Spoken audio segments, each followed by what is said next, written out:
One day should go, 24-hour space must go without any ingestion of food, just water.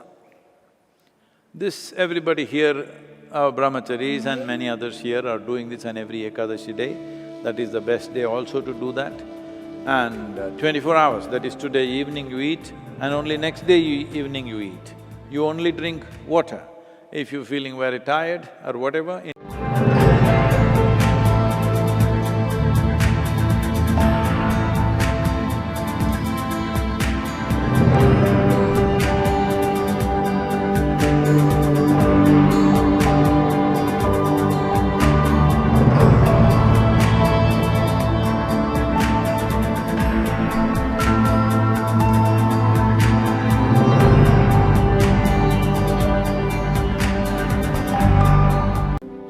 especially those of you who are aspiring for spiritual growth, you need a good mechanism.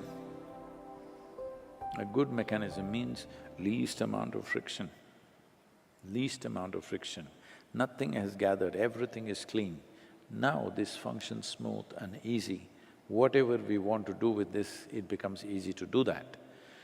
But today, in many ways, in thought, emotion, even verbal purity is not there, this is called Vak-Shuddhi, where a huge importance was given in this country as to what kind of sounds you utter and with what emotion you utter. You can manifest things in your life, in the sense, if I say flower, the fragrance of flower becomes a living reality. Actually, it will happen. But those of you who are saying shit, shit,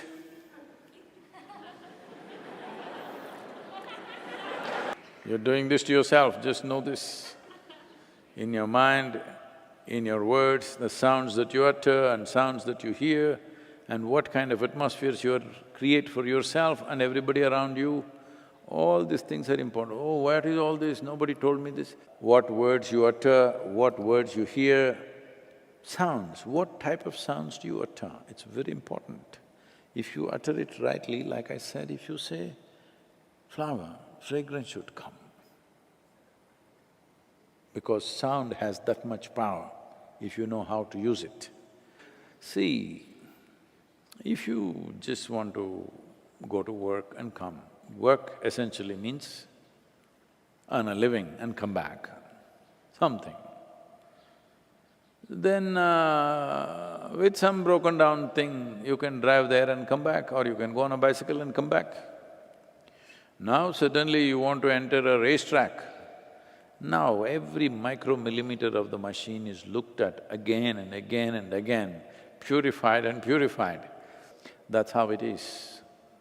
If you want this life to perform at its highest level, then everything, just everything, how you sit, how you stand, how you breathe, how you step, purification is needed, otherwise it'll not function like that. When you're doing sadhana, it's important you eat something that doesn't stick into you. It must go. When it's done its job, not a speck of it should remain within you, it must be out. So how do you cleanse yourself? One simple thing is, at least twice a month, one day should go, 24-hour space must go without any ingestion of food, just water. This everybody here, our brahmacharis and many others here are doing this on every Ekadashi day. That is the best day also to do that.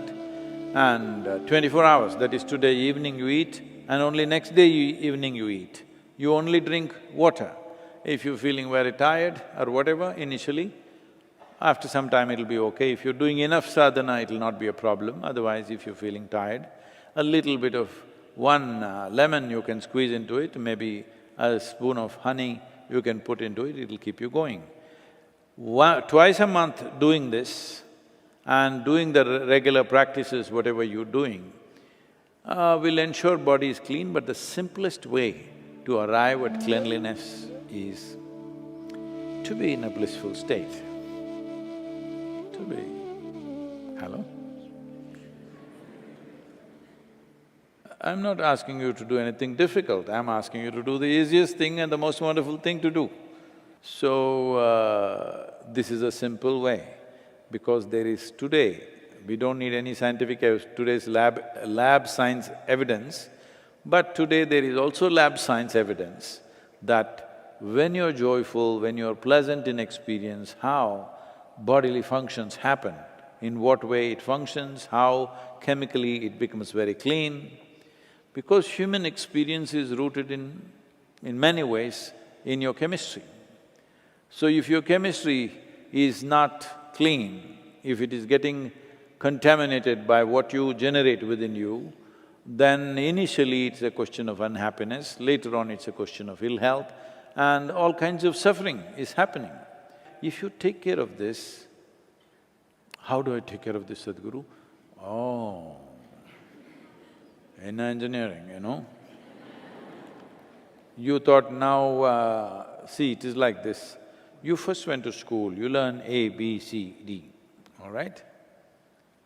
Rudimentary stuff, you're a kindergarten teacher.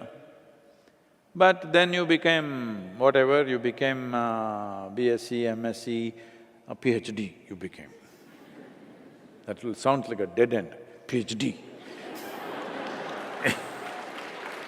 So you got there, and then you look at your kindergarten teacher, that woman looks like no good, she knows nothing, you know, ABC. Suppose you forgot what she taught you, and then you do… how do you say PhD then?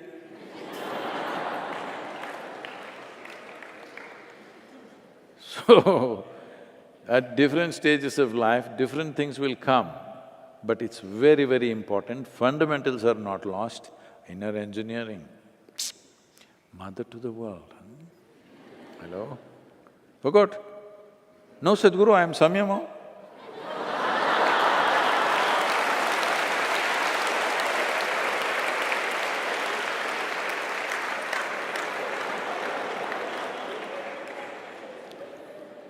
You forgot ABC, then no PhD, isn't it? It's the same thing. So, the 5 aspects of inner engineering, how to give yourself a crash course. If you need it once a day, give it once a day. If you need it twice, do it twice. If you need 24 times, do it 24 times. If you need it 24,000 times, do it 24,000 times. Remind yourself of the 5 fundamentals of inner engineering. This is a simple way of staying blissful.